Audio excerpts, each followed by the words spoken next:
You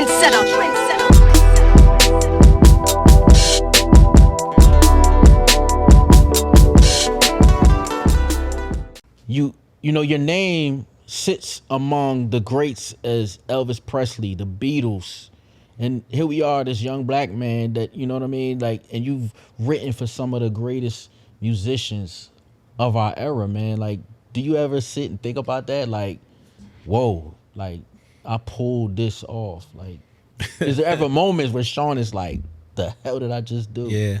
Nah, man, to be honest with you, that's lately of late. Yeah? I think I've been feeling like, damn, shit really happened. You know what I mean? But no, it's been an amazing ride. And I think a lot of it's just the fact that all of it, like, it ain't just writing or producing or being an artist.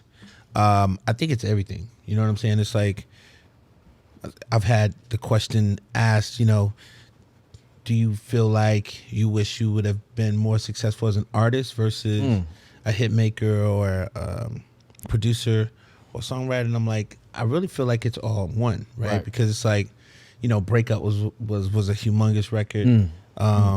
For me, Mario and Gucci, man, it helped us all, right? And it was actually my record as an artist. That was like my first record to go number one. Okay. At the time, Mario needed a big hit.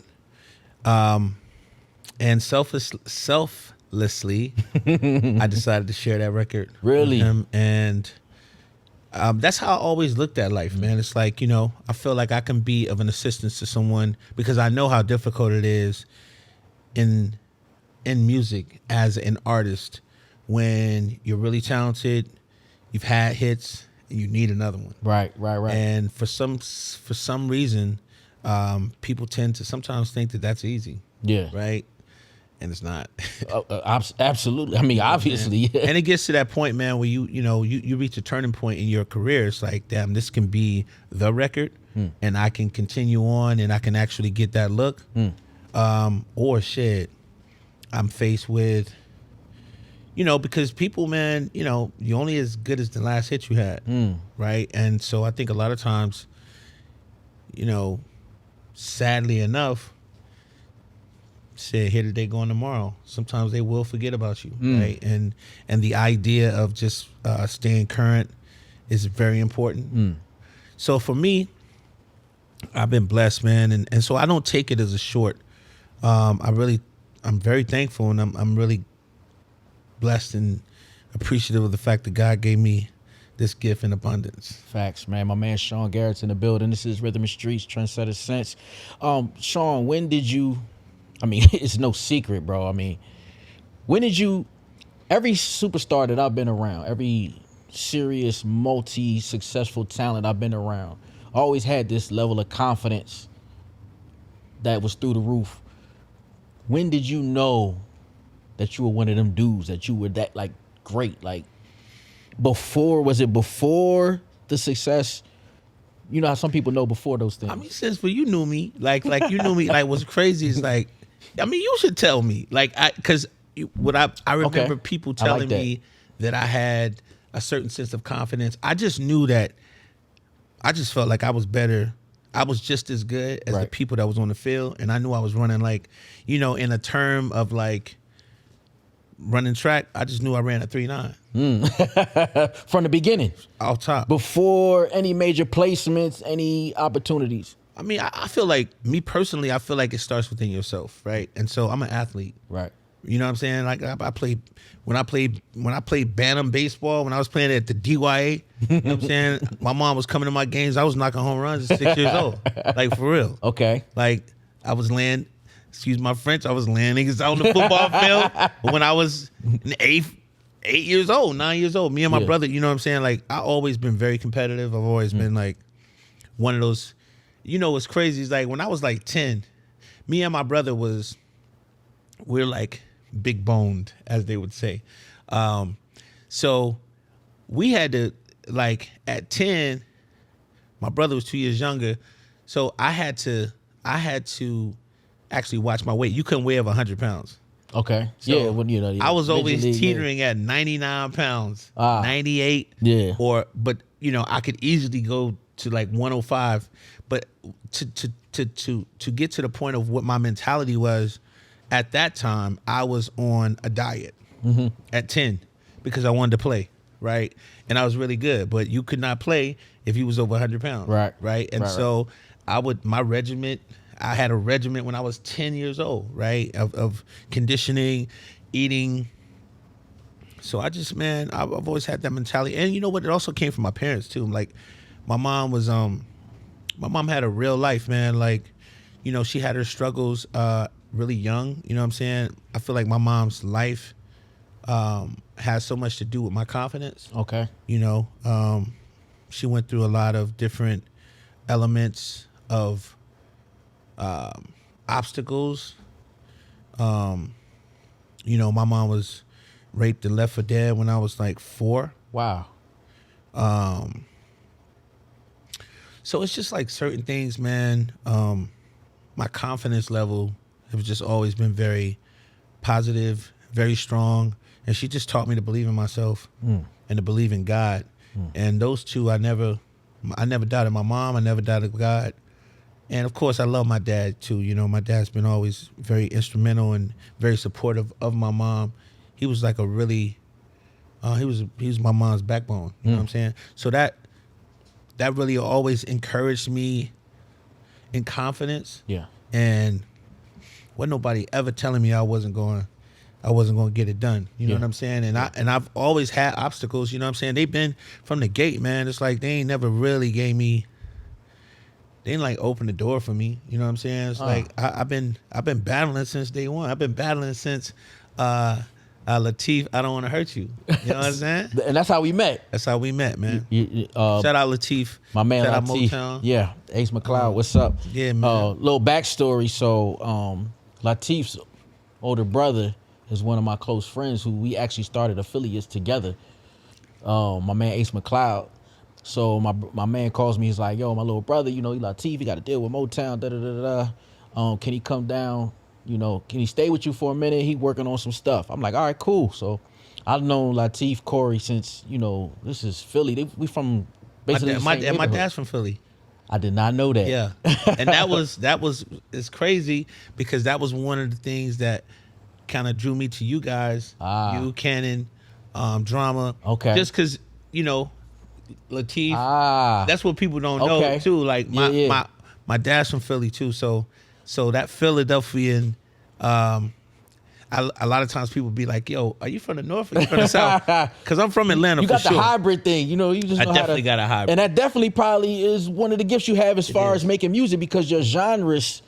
It really is. You get what I'm saying? Yeah, like when you really think about it, it's like I moved to Europe, so the European international side is very, very much a part of me. And then my the Philly side, I love Philly. I love Atlanta. So I will say, man, like I could say that everything that actually happened in my life has affected me. Good, bad, or indifferent. You know what I'm saying? But my mentality was always from this space that my mom from Perry Homes, man. So my mom, I'm from very humble beginnings. You know what I'm saying? But at the same time, I never really felt like I wasn't blessed. You know what I'm saying? My mom always made sure my mom and dad made sure we had some food on the table. Right. You know what I'm saying? Right. And having that military background also gave me a whole other type of confidence. You know what I'm saying? Like sometimes people, I think when you see my personality and you see my fight in me, it's really that military background too. You know what I'm saying? Like I'm definitely a warrior. Yeah. You know what I'm saying? And I don't feel like I need an overly abundance of yes men around me, or I don't really need that. Like Right. I'm really happy and very confident within myself. And I think the idea of people asking like, "Yo, don't you wish you could have kept that song for yourself?" That's like, nah. It's like But it's your song anyway. You winning regardless. And I'm helping people. You know what I mean? I think to be very honest, man, that's the part that people miss about my whole story. Like, my job has been, I took it upon myself to be a part of these people's lives. You know what I'm saying? That's the gift in it all. You know, music is the gift that keeps on giving. So for me, I think that's where the respect that I get from people, they gotta respect me. Because I was selfless, right, my entire career. You know what I'm saying? Now, do I get offended when people don't appreciate it? Hell yeah, I'd be mad. I don't like that shit. You know what I mean? Because it's like, it could have been somebody else I helped, right? Or it could have been shit. If you made whole, make another whole. You know what I'm saying? Right. If it's that easy, right? This shit ain't easy, man. You know what I'm saying? It takes a lot of sacrifice, dedication, and hard work, man, and many hours behind the scenes. You know what I'm saying? I've been in the studio with you, and diving into the creative process. Let me ask you this question, not to jump around or anything, but since you talked about like, you like everything on a high level and you like to keep it extremely professional. What? Tell me a day in a session with a Sean Garrett. Like if there's this artist, let's say Beyonce, for example, like, what is it like when, first of all, I want to get into how that even evolved from the beginning, but let's talk about like, what is the session with Sean Garrett? Like, what is your process of diving into getting the best out of the artist that you're about to work with? Well, I first must say, to answer that, it's like, it's never the same. Every day is different. Every artist is different. Every situation is different. The energy is always different. To answer the question, I think it's more so just being prepared, right? Being prepared and being able to deal with the unexpected. A lot of times people make this shit seem like it's so easy. Oh, you work with this person and that person and this person. It's like, man, it's not that easy dealing with people's personalities. Right. Or being able to fit, right, into their space. Because it's like, I mean, if you just think like, it is a blessing to be like working with someone who definitely is humble enough to allow you the ability to be creative and help take them to the next level. And it takes a certain amount of trust that they must have for you. So like, I used to tell, like, I would say to be like, it don't be me want to have the conversations all the time about her. It's just like, people be asking, you know what I'm saying? So it's like a lot of times it's like, because I respect her space and I respect her, and I love her, but I'm not going to interviews trying to talk about Beyonce. Right. It's just, they want to talk about Beyonce. Right. We had monster records. Right. Check up on it, Give Me Body, Upgrade You, Ring the Alarm, Diva. You know what I'm saying? They you wanna said talk that like it wasn't, like that, like that was just some regular shit. You know what I mean? Or Destiny's Fulfilled. You know what I'm saying?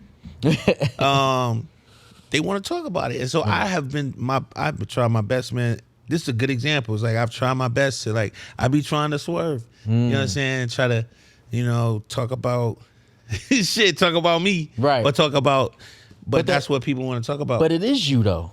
It's your creation. It's your creative process. But that balance, see, and that's what I'm saying. Like when people ask, like, what's the process like going to the studio? It's like, it's very difficult. You got to know how to balance. And I'll be trying to balance. It's a lot of shit coming at me at the same time. You know what I'm saying? It's like people don't really realize my talent.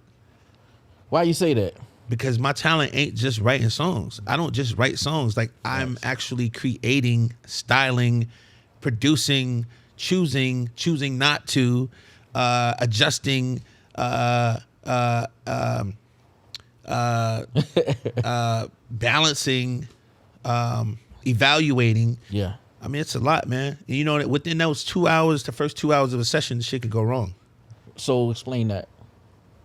I mean, working with someone at a certain level, there's so many different things that's going on. It's like their managers in their ear, the record labels in their ear, the A&Rs in their ear, their husband or wives are in their ear, the girlfriends,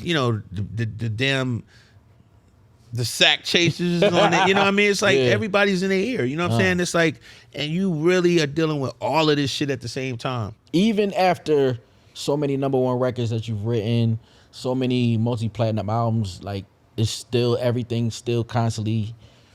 I mean, yeah, but it's not like It's a challenge. Yeah, it's definitely a challenge. It's not something that I'm complaining about, No, but yeah, it's the reality though. Yeah, The yeah. reality of it is, and then you deal with also like the haters. You know what I'm saying? You deal with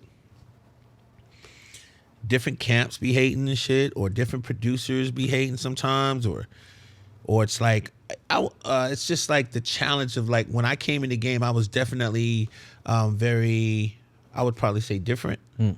What do you mean by different? But that I was different because I wasn't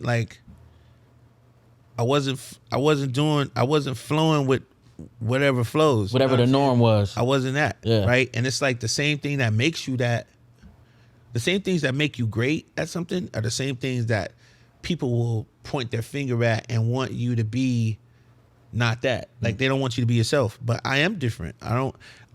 Me thinking outside the box is part of what makes me great. Right. Me having the idea of like, I don't want to do what everyone else is doing. Right. I don't want to follow. You a trendsetter. I'm a trendsetter. Exactly. You know what I'm saying? So Yeah. setting a trend, man, comes with, taking hits too, man. It's like success brings a lot of it brings a lot of bullshit too. You know what I'm saying? Yeah. Just being able to break through and stay. Another thing, is just staying valid, man. Staying dope. Right. Not falling off or allowing the pitfalls that come with being successful to get you out of your, knock you off your, or as people like to say, knock you off the block. You know Right. what I'm saying? Trendsetter.